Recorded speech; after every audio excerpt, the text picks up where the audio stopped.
আসসালামু আলাইকুম। বিসমিল্লাহির রহমানির রহিম। প্রিয় দর্শক, ইসলাম শুধু নামাজ, রোজা বা হজকে ইবাদত বলেননি, বরং জীবিকার জন্য হালাল পথে পরিশ্রম করাকেই আল্লাহ ইবাদত হিসাবে ঘোষণা করেছেন। রাসূল সাল্লাল্লাহু আলাইহি ওয়াসাল্লাম ইরশাদ করেছেন, নিজের হাতের উপার্জন খাদ্যের চেয়ে উত্তম খাবার কেউ খায়নি। সহিহ বুখারী শরীফ। তিনি আরো বলেছেন, যে ব্যক্তি হালাল উপার্জনের জন্য পরিশ্রম করে, যে পরিবারের ভরণ পোষণ করে, তার এই চেষ্টা আল্লাহর পথে জিহাদের সমতুল্য।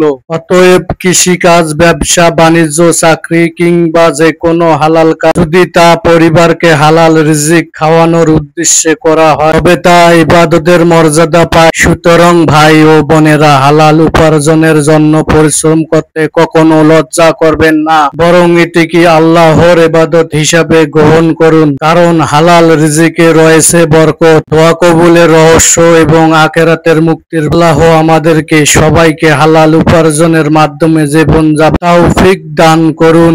আমিন। প্রিয় দর্শক বন্ধুরা, আমার চ্যানেলটা সাবস্ক্রাইব করে রাখি দেবেন, লাইক কমেন্ট শেয়ার করে দেবেন। আসসালামু আলাইকুম ওয়া রাহমাতুল্লাহি ওয়া বারাকাতুহু।